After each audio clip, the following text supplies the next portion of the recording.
This rabbit likely has syphilis. And yep, that usually stops people in their tracks. The owner brought him in thinking he had sniffles because she'd noticed some lesions around his nose. But there was no sneezing, there was no nasal discharge, there was no respiratory noise. What we saw instead was this severe crusting and inflammation and scabs around the nostrils.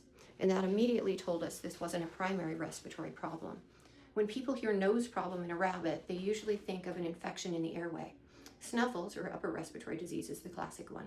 But this didn't behave like that at all, for this little guy anyway. This was a mucocutaneous disease process, the disease of the skin and mucous membranes, and it happens to involve the nose in him.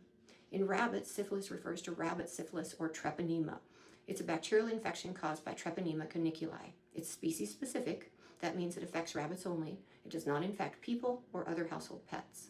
It doesn't cause sniffles. So rabbit syphilis causes inflammation and lesions of the skin and mucous membranes, as we've said.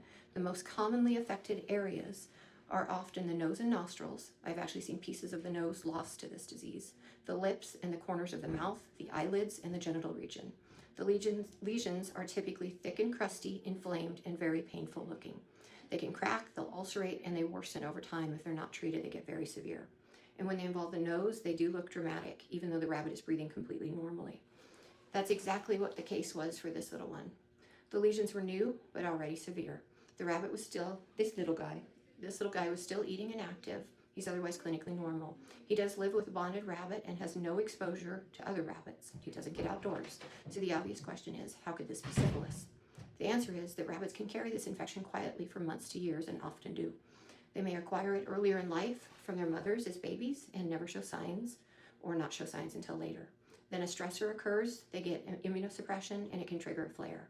So the lesions can appear abruptly, even though the infection itself isn't new. He'd been hiding it from us. That's why history alone doesn't rule this disease out. And that's why these cases are often missed early on. They think it's just a small scab. Because other conditions can cause crusting and inflammation around the nose, and a diagnostic test is used to help confirm the diagnosis. So we actually test for treponema, as well as the physical exam, characteristic lesions, and sites. So treatment depends on identifying the disease process, not just treating what you see on the surface. But the good news is that this is very treatable.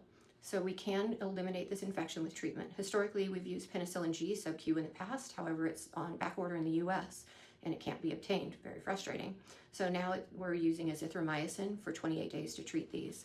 And that's really an alternative, but it has had good efficacy for treatment for syphilis. The plan and the duration can vary, but it's usually about the 28 days. When treated appropriately, the prognosis for this little one is good. We treat for the pain and the inflammation with anti-inflammatories. We ensure they're comfortable. We monitor the GI tract. If we don't do this, if they are not caught early, again, very painful and progressive. And it will interfere with their grooming and sometimes interfere with eating because they're painful. So even though this little guy wasn't sneezing, this is not a minor problem. This rabbit didn't have sniffles, as I said. He has severe nasal lesions consistent with rabbit syphilis, a diagnosis that surprises people but fits the pattern. And this is why crusting, cracking, or inflammation around the nose, the eyelids, or the genitals should always be taken seriously, even if they're minor. We need to pay attention to the subtle signs and react to them quickly and promptly and get this eliminated. And that's what the owner did with this little man. And you can see he is an absolute love. He's not sedated at all. He's just sitting here loving a cuddle. And we're going to get him comfortable today and start treating him presumptively today.